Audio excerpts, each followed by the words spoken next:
नमस्कार। कैसे हैं आप सब। आज की हमारी कविता है एक कम। एक कम कविता जो कि विष्णु खरे द्वारा लिखी गई है। विष्णु खरे एक बहुत ही अच्छे कवि हैं और उन्होंने जो ये कविता लिखी है एक कम, तो आइए इसको पढ़ते हैं। सबसे पहले हम इसके सार को समझते हैं ताकि कविता हमें आसानी से समझ में आ जाए।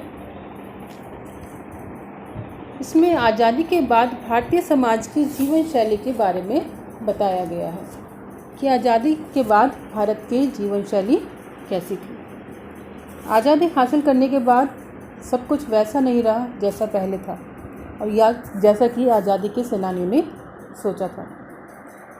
आज़ादी के बाद क्या हुआ कि पहले हम दूसरे देश के लोगों द्वारा छले जा रहे थे, आज़ादी के बाद अपने ही लोगों द्वारा छले जाने लगे। यानी कि पहले क्या होता था कि दूसरे देश हमें धोखा देते थे, हमें चलते थे, और आज़ादी के बाद क्या हुआ, अपने ही देश में दो वर्ग बन गए और एक वर्ग अमीर हो गया और एक गरीब हो गया। तो अमीर लोग जो हैं वो गरीबों को छलने लगे, उनको धोखा देने लगे। कवि ईमानदारों के प्रति सहानुभूति रखता है तथा ऐसे लोगों के जीवन संघर्ष में बाधक नहीं बनना चाहता। तो जैसे मैंने बताया कि इसमें दो वर्ग हो गए थे, एक अमीर लोगों का और एक गरीब लोगों का। तो गरीब लोग जो थे, जो ईमानदार लोग थे, वो बहुत मजबूर थे और भीख मांगने पर विवश थे। तो यहाँ पर कवि जो है वो ऐसे लोगों के प्रति, ईमानदार लोगों के प्रति अपनी सहानुभूति रखता है, उनका साथ देता है और उनका जो संघर्ष है, जीवन जीने के लिए जो संघर्ष कर रहे हैं, वो उसमें बाधा नहीं बनना चाहता है। वह कम से कम उनके रास्ते की एक बाधा तो कम कर ही सकता है और वह करता है। वही इस कविता का संदेश है। इस कविता का संदेश यही है कि कवि जो है उनके रास्ते से अपने आप को हटा लेता है कि मैं जो है तुम्हारे लिए अगर कुछ नहीं कर सकता तो मैं तुम्हारे रास्ते की बाधा भी नहीं हूँ, तो मैं अपने आप को वहाँ से हटा लेता हूँ। इस कविता का संदेश यही है कि तुम्हारे रास्ते में एक व्यक्ति तो कम है जो तुम्हारे रास्ते में बाधक नहीं बनेगा। तो आइए कविता को पढ़ते हैं और कुछ इसके जो कठिन शब्दार्थ हैं उनको पहले हम जान लेते हैं ताकि कविता हमें आसानी से समझ में आ जाए। सबसे पहले है आत्मनिर्भर, यानी स्वयं पर आश्रित, अपने सहारे जो होता है, जो किसी दूसरे पर निर्भर नहीं होता। मालामाल यानी धनवान, अमीर। हाथ फैलाना यानी मांगना। कंगाल कहते हैं गरीब को। चंगा यानी स्वस्थ। आश्रित किसी के सहारे। निर्लज्ज, लज्जा रहित, यानी जिसको कोई शर्म ना हो। निराकांक्षी, इच्छा रहित, यानी जिसे किसी भी चीज़ की इच्छा नहीं है। प्रतिद्वंदी कहते हैं शत्रु को, विरोधी को, जो आपका विपक्षी है उसको। और निश्चिंत यानी चिंता से रहित, बेफिक्र, जिसको कोई फिक्र ना हो। आइए अब पढ़ते हैं कविता को।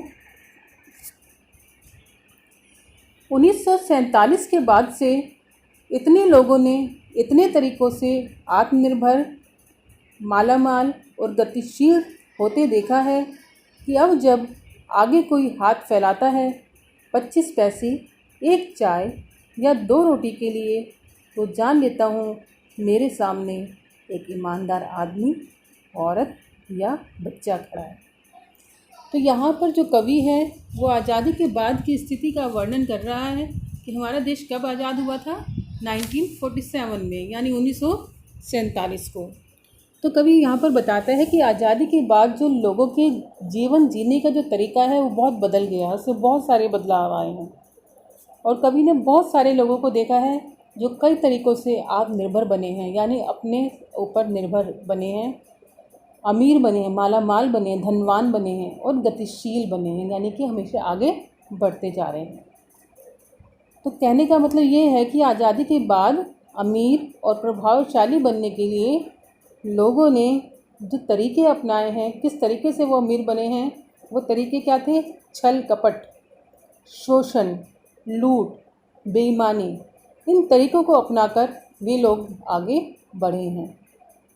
तो इसलिए कवि कहता है कि जब उसके सामने कोई 25 पैसे के लिए, एक कप चाय के लिए या फिर दो रोटी के लिए हाथ फैलाता है, यानी कि कोई भीख मांगता है, तो वो एकदम समझ जाता है कवि कि मेरे सामने जो ईमानदार आदमी, औरत या फिर बच्चा जो भी है, जो भी उसके सामने खड़ा है हाथ फैलाए हुए, वो बहुत ही ईमानदार है।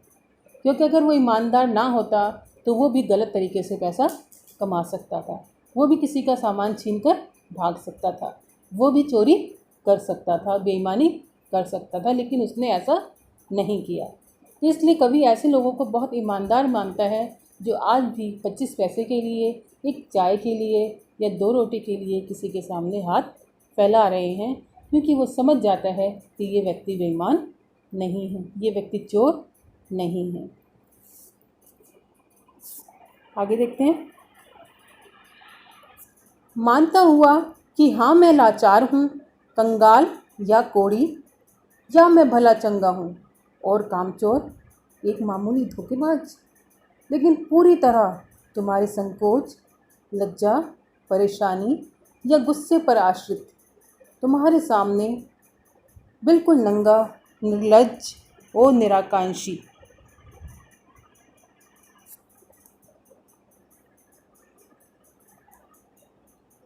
यहाँ पर कवि कहता है कि हाँ मैं मानता हूँ कि मैं लाचार हूँ, मैं ऐसे लोगों की कोई मदद नहीं कर पा रहा हूँ, मैं कंगाल हूँ, मेरे पास कुछ भी नहीं है, मैं बहुत गरीब हूँ, या फिर मैं कोढ़ी हूँ जो किसी की कोई मदद नहीं कर सकता। या फिर कवि मानता है कि हो सकता है कि हाँ मैं भला चंगा हूँ, मैं ठीक ठाक हूँ, लेकिन मैं कामचोर हूँ, मेरे पास इतना पैसा नहीं है कि मैं किसी की मदद कर सकूँ। या फिर मैं एक मामूली धोखेबाज हूँ, यानी उन अमीर लोगों की तरह तो नहीं, लेकिन थोड़ा बहुत धोखा मैंने भी किया है, तो मैं भी एक मामूली सा धोखेबाज हूँ, लेकिन पूरी तरह से तुम्हारे संकोच, लज्जा, परेशानी या गुस्से पर आश्रित। कि मैं कि कवि जो है वो स्वयं को, अपने आप को लाचार मान रहा है, कह रहा है कि मैं कंगाल या कोढ़ी मानता हूँ अपने आप को, क्योंकि मैं उनकी कोई सहायता नहीं कर पा रहा हूँ। कवि जो है अपने आप को कामचोर और मामूली धोखेबाज भी मानता है, क्योंकि वो उन ईमानदार लोगों की भीड़ में शामिल नहीं है, कि उनसे तो वो ऊपर है, तो कहीं ना कहीं उसने भी थोड़ी बहुत बेईमानी, थोड़ी बहुत धोखेबाजी की है। तो चाहे वो बिल्कुल ही स्वस्थ ही क्यों ना हो, लेकिन वो जो ऐसे लोग हैं जो थोड़ा संकोच कर रहे हैं भीख मांगने में, जिन्हें लज्जा भी आ रही है, जिन्हें परेशानी, जो परेशानी में है, या फिर उन्हें गुस्सा भी आता है, कोई कुछ उन्हें नहीं देता है, उन लोगों के सामने कवि कैसे खड़ा है, वो बताता है कि मैं इन ईमानदार व्यक्तियों के लिए कुछ नहीं कर पाता हूँ, मैं उनके संकोच, लज्जा, परेशानी या गुस्से पर आश्रित हूँ, उनके सहारे हूँ, मैं उनके सामने निर्लज्ज हूँ, मुझे कोई लज्जा नहीं आ रही है, मुझे लगता है कि मैं बिल्कुल नग्न हो गया हूँ उनके सामने, मेरी कोई इच्छा नहीं रह गई है, क्योंकि मैं इन ईमानदार और गरीब लोगों की मदद नहीं कर पा रहा हूँ। आगे देखते हैं। मैंने अपने को हटा लिया है हथौड़ से, मैं तुम्हारा विरोधी, प्रतिद्वंदी या हिस्सेदार नहीं, मुझे कुछ देकर या ना देकर भी तुम कम से कम एक आदमी से तो निश्चिंत रह सकते हो। तो आपने देखा होगा कि अमीर लोग जो होते हैं वो गरीब लोगों का शोषण करते हैं, तो इससे क्या होता है कि गरीब आदमी और गरीब होता जाता है और अमीर आदमी जो है दिन पर दिन और अमीर होता जाता है। तो ये अमीर आदमी जो है अपने सामने गरीबों को बर्दाश्त ही नहीं करना चाहते, उनको देखना ही नहीं चाहते बिल्कुल भी, और उन लोगों के सामने बहुत बुरा व्यवहार करते हैं। आपने शायद नायक मूवी देखी हो तो आपने उसमें भी देखा होगा कि अमरीश पुरी से एक आदमी हाथ मिला लेता है गरीब आदमी, तो उसका हाथ जो है कार के शीशे में दबाकर तोड़ देता है, क्योंकि वो उसे पसंद ही नहीं है कि कोई गरीब उसको टच भी करे। इसी तरह से अभी आपने जो घटना देखी है सुशांत सिंह राजपूत की, तो आपने क्या देखा है कि ये इंडस्ट्री जो है, ये जो यहाँ पर भी मूवीज़ में भी जो अमीर लोग हैं, जो पैसे वाले लोग हैं, उन्हीं का बोलबाला है और वो अपने तरीके से इसको चला रहे हैं। तो अगर कोई गरीब या किसी और जिसका कोई गॉड फादर नहीं है, ऐसा व्यक्ति यहाँ आने की कोशिश करता है, तो वो उसको पीछे धकेल देता है, उसको आगे नहीं बढ़ने देना चाहते। तो कई बार इस तरह के बहुत से केस सुनने को मिलते हैं, कई लोगों ने सुसाइड कर ली, आत्महत्या कर ली, क्योंकि अमीर आदमी चाहता ही नहीं है कि कोई और उससे आगे बढ़ जाए, तो वो हमेशा गरीबों को दबाने की कोशिश में लगे रहते हैं। लेकिन कवि जो है, कवि कह रहा है कि मैंने अपने आप को हटा लिया है हथौड़ से, कि अगर मैं बहुत ज़्यादा अमीर नहीं हूँ तो मैं इन लोगों के लाइन में भी नहीं हूँ कि मैं इनके आगे जो है इनके रास्ते में बाधा बनूँ, इनको रोकूँ आगे बढ़ने से। तो मैंने अपने आप को इन लोगों की होड़ से हटा लिया है, एक साइड कर लिया है। मैं तुम्हारा विरोधी नहीं हूँ, तुम्हारा विरोध नहीं करूँगा, ना ही मैं तुम्हारा प्रतिद्वंदी हूँ, तुम्हारा विपक्षी हूँ या तुम्हारा शत्रु हूँ कि तुम्हारे काम में मैं कोई रुकावट लाऊंगा, या फिर मैं कोई हिस्सेदार भी नहीं हूँ कि तुमसे हिस्सा मांगूंगा। बहुत से लोग क्या करते हैं, गरीब लोगों से भी हफ्ता वसूल करते हैं। आपने देखा होगा रेहड़ी वालों से, रिक्शा वालों से किस तरह से, कुछ तो पुलिस वाले भी ये काम करते हैं और कुछ जो है कुछ रसूख वाले जो लोग होते हैं, भाई लोग होते हैं, वो भी इनसे हफ्ता वसूल करते हैं। वो ये नहीं देखते कि कितने गरीब लोग हैं, कि अपने जीवन निर्वाह के लिए कितनी मुश्किल से ये काम कर रहे हैं, वो भी ऐसे लोगों से पैसा वसूल करते हैं। लेकिन कवि जो है वो कह रहा है कि मैंने अपने आप को इन सब से पीछे हटा लिया है, ना तो मैं इनका विपक्षी हूँ, ना इनका शत्रु हूँ, और ना ही मैं इनका हिस्सेदार हूँ, इनसे कोई हिस्सा बांटने आया हूँ। मुझे कुछ देकर या ना देकर भी तुम कम से कम एक आदमी से तो निश्चिंत रह ही सकते हो। कि मैं ऐसे लोगों से कोई कंपटीशन करना ही नहीं चाहता हूँ, मैं ऐसे लोगों का साथ देकर तुम्हारे अमानवीय या अनैतिक कार्यों में साझेदार भी नहीं बनना चाहता। कि कवि कुछ भी नहीं चाहता कि वो लोग कवि को कुछ दें या कवि उनको कुछ दे, क्योंकि ना तो कवि के पास कुछ देने के लिए है और ना ही कवि उनसे कुछ लेना चाहता है। तो कह रहे हैं कि कम से कम तुम एक आदमी से तो निश्चिंत रह ही सकते हो कि ये आदमी तुम्हारे रास्ते में बाधा नहीं बनेगा, कि मैं तुम्हारे रास्ते में बाधा नहीं बनूंगा। तुम जो चाहे कर सकते हो, भले ही मेरे पास देने के लिए तुम्हें कुछ नहीं है, लेकिन मैं तुम्हारे रास्ते की बाधा नहीं हूँ।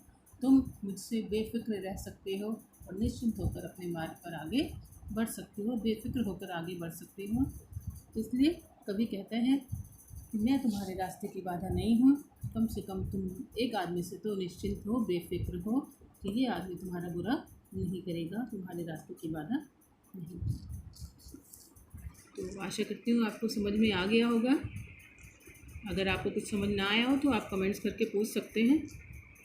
अब देख लेते हैं इसके काव्य सौंदर्य को। काव्य सौंदर्य में सबसे पहले आता है भाव सौंदर्य। तो कवि ने समाज के कुछ लोगों द्वारा गलत साधनों से उन्नति करने तथा गिरते नैतिक व मानवीय मूल्यों पर चिंता प्रकट की।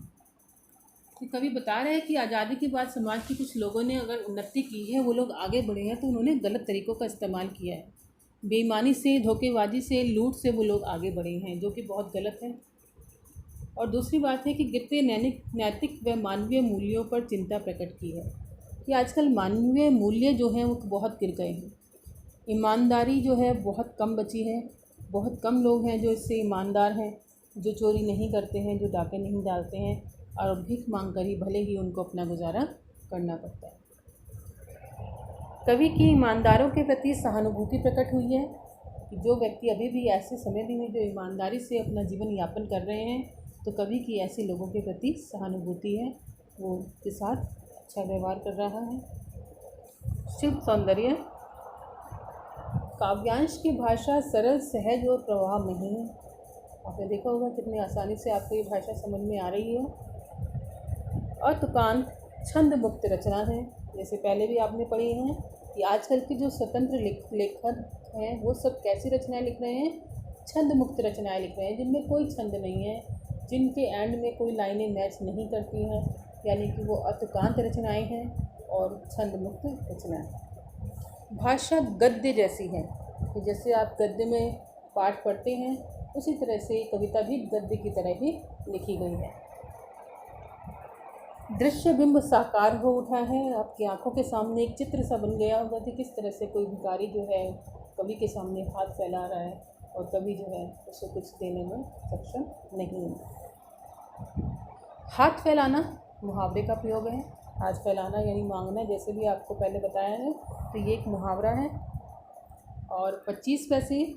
कंगाल या कोड़ी, नंगा, निर्लज्ज और निराकांक्षी, हटा लिया हर होड़ से कम एक। इन सब में कौन सा अलंकार है? अनुप्रास अलंकार।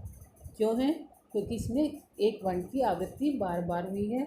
जैसे 25 पैसे में क की आवृत्ति हुई है, कंगाल या कोड़ी क, नंगा, निर्लज और निराकांक्षी, तो ना शब्द बार बार आया है। ऐसे ही हटा लिया हर ओर से, हा शब्द की पुनरावृत्ति हुई है। कम से कम एक में क शब्द वर्ण जो है वो बार बार आया है। तो जहाँ एक वर्ण की आवृत्ति बार बार होती है वहाँ पर अनुप्रास अलंकार होता है। धन्यवाद। ये आपका कविता जो है यहाँ पर समाप्त हो गई है। तो अगर आपको ये कविता अच्छी लगी है तो इसको लाइक कीजिए। अगर आपको कोई डाउट है या कुछ आपको समझ नहीं आया है तो आप कमेंट्स करके पूछ सकते हैं। और अगर आप आगे की और वीडियोस देखना चाहते हैं तो इस चैनल को सब्सक्राइब कीजिए ताकि आपको नोटिफिकेशन मिल जाए जब भी कोई वीडियो आए। धन्यवाद।